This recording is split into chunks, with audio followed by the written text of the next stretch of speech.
फिलहाल आपको press conference में लेकर चलते हैं। इस वक्त Govind Singh Dotasra PCC chief press से मुखातिब हो रहे हैं। रीट भर्ती हमारी सरकार करने जा रही है और माननीय मुख्यमंत्री जी ने 2 वर्ष के जलसे के अंदर जो 25 अप्रैल को रीट की भर्ती कराने की बात कही थी, उसमें पिछली 2017 की जो रीट हुई थी उसमें काफ़ी कुछ बातें ऐसी थी जो लोगों ने आकर के बताया था कि इसमें इस तरह की दिक्कत है, राजस्थान के लोगों को कम महत्व मिलता है।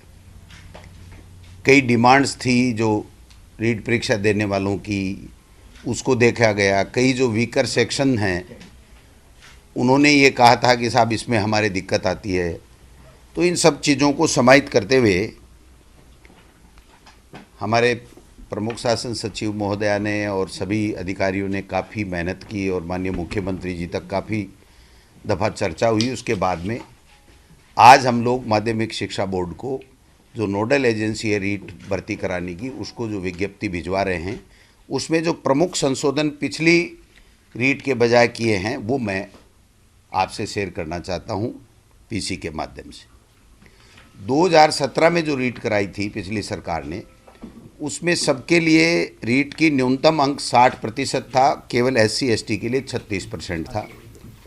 लेकिन हमारी सरकार ने काफ़ी लोगों की मांगों को देखते हुए जो और वीकर सेक्शन हैं उनके अंदर जो न्यूनतम 60% है उसके अंदर छूट दी है, जो मैं आपको बताना चाहता हूँ।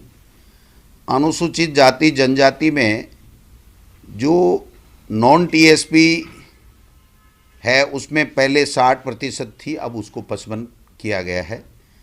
और जो TSP हो चाहे 2017 हो, अब हो जो न्यूनतम SC का जो है वो 36% था, उसको 36% रखा गया।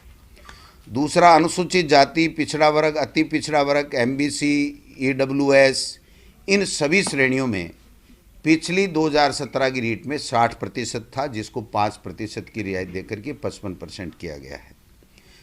समस्त श्रेणी, विधवा, परित्यक्ता, महिलाएं और भूतपूर्व सैनिक, इनके लिए भी 60% था पिछली भर्ती में। हमने इसमें 10% की रियायत दी है, 50% न्यूनतम अंक हमने माने हैं। और दिव्यांग निःशक्त जन श्रेणी में नियमानुसार आने वाले समस्त व्यक्ति, इसमें भी 60% था, लेकिन चूंकि हाईकोर्ट में भी लोग पिछले समय जो सिलेक्ट बच्चे गए और हाईकोर्ट ने भी इसको 40% तक अलाउ किया था, तो हमने उसको हाईकोर्ट के निर्णय को और लोगों की डिमांड्स को देखते हुए इसमें भी 40% न्यूनतम अंक हमने करने का फैसला किया है। दूसरा, शहरिया जनजाति के लिए बहुत कम पात्र व्यक्ति मिलते हैं, तो पहले 60% ही था, लेकिन इसमें शहरिया जनजाति, शहरिया क्षेत्र के लिए हमने 36% किया है।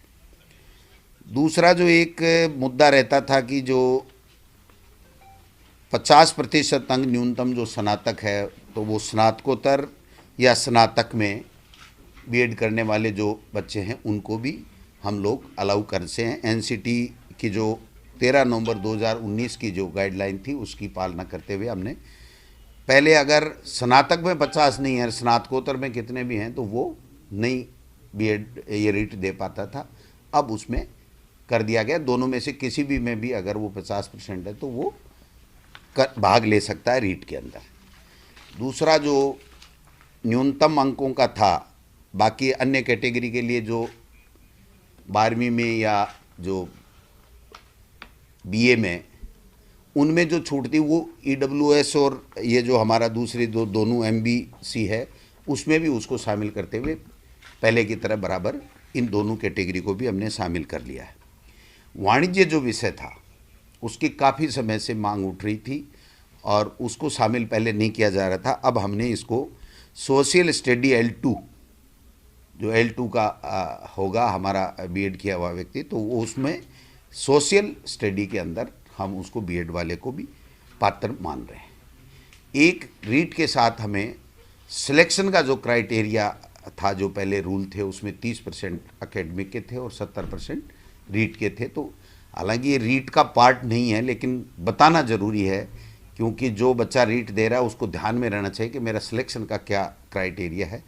तो उसको जो हमारे राजस्थान के नौजवान शिक्षित बेरोजगार जो ज़्यादा आने चाहिए, जिनकी बहुत बड़ी मांग थी, उसको ध्यान में रखते हुए अब जो पहले हमने टेट में कर रखा था उस तरीके से यहाँ पर 90% रीट का वेटेज होगा और 10% उसकी जो एकेडमिक योग्यता होगी उसका होगा। तो ये 30% पिछली सरकार के समय था, जिससे काफ़ी ये शिकायतें आई थी और काफ़ी फर्जी डिग्री लेकर के बाहर के लोग भी आ गए थे। तो मैं समझता हूँ राजस्थान के लोगों को ज़्यादा से ज़्यादा वेटेज मिले, इसके लिए भी हमने किया है।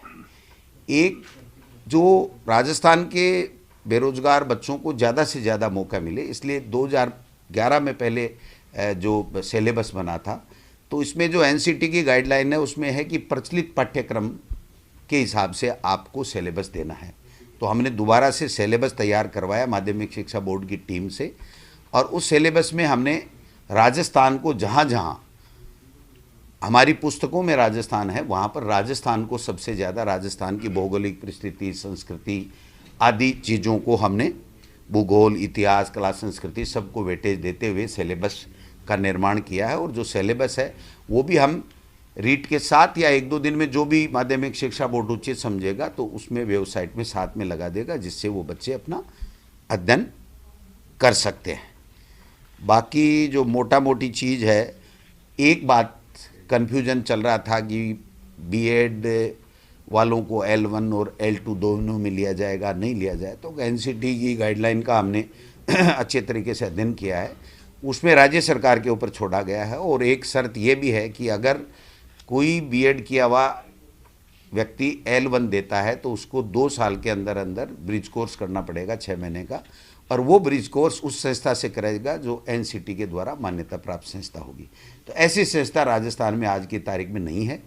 और बीएड के बच्चों को चूँकि फर्स्ट ग्रेड में, व्याख्याता में, सब में मौका मिलता है, तो बीएसटीसी के बच्चों को केवल L1 में मौका मिलता है। तो जब राज्य सरकार का क्षेत्राधिकार पे उनके विवेक के ऊपर छोड़ा गया, तो इसलिए राज्य सरकार ने दोनों